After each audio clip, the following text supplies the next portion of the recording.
Welcome back to Welsh Miniature Board Gamer, and today we're going to have an unboxing and review of the Human Light Infantry box set. So this is similar to the Heavy Infantry or the Standard Infantry Human box set, apart from obviously they are lighter, so they're more like peasants or something. And it gives you enough for 30 miniatures, and they're all 28mm size obviously.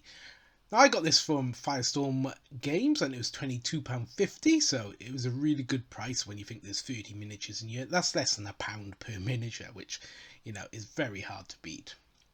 So on the back of the cover, you can see what you could possibly make up with your miniatures, but obviously yours is probably going to look quite a bit different when you get around to doing it.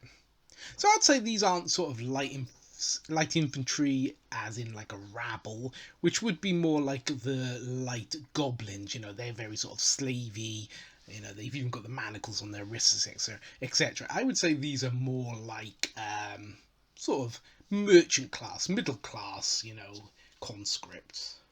So you have enough of these square bases to obviously base everyone, and you have 6 sprues of 5 miniatures. So obviously that makes 30 people. So on each sprue you have all the usual sort of suspects. You've got heads. Now these aren't all the heads, you've got more on the other side. You also have like throwing axes and swords and daggers, etc. to put on their belts. You've got the shields. You got bows. You got a spear.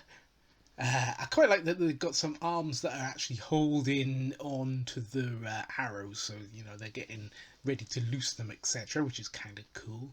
This sword is obviously for a commander or something because it's a very fancy looking sword, but you do have a huge selection, as you can see, of heads. So yeah, it should be quite easy to make your bands look quite individual looking. So now we're going to get on to some painted ones. So first of all, I painted up this guy, and he's kind of, I don't know, like a forester, etc. But I think you can see what I mean. These aren't like rabble, and I would have quite liked them to look a bit more rabble-like, maybe pitchforks and, I don't know, farming implements as weapons, as opposed to having, really nice looking swords and stuff like that.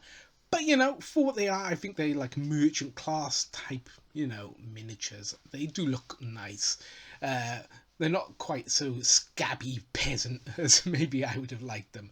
But I think there are some other box sets out there that I could look at maybe if I want that. So I'm going to try and lean into the fact that these are more middleish class people, not quite so, scabby, mouldy peasants. So yeah, as you can see, they're nice looking miniatures. They're nice and clean. There's very few, if any, mold lines on them. And they are, yeah, the detail on them is very limited. There isn't over busyness on them, which, as you know, I quite like because that means that, I don't have to find every little piece on them. But, there is that. I kind of like this guy. He's got very much a vibe of the old zombies from Games Workshop. There's this one dude who's got a bald head and his arms sort of reaching out. Everybody seems to make him. And this guy's giving me that vibe. So I kind of instantly like this guy because he brought back some memories for that dude. But as you can see, he's a wealthy gentleman. He's got a sword. He's even got a scabbard for his sword. So he must be middle class. Yeah, and he's got his bald Richard O'Brien haircut here. So I've painted up 5, and yeah, they're nice looking miniatures. This one's a bit more well-to-do, I would say. He's looking more dashing with his golden locks and wave brandishing in his axe. Maybe a bit more of a wealthy merchant here. And he's even got a multicoloured cloak. Wow, I don't usually do that. I usually do them one colour. So then we got another miniature, which I painted up in the same colour scheme, and maybe his elderly manservant of this dude. If I ever actually show you him, I'll swap over. There you go. here you go, his Jeeves, if you like, and he's actually got a shield and a mace.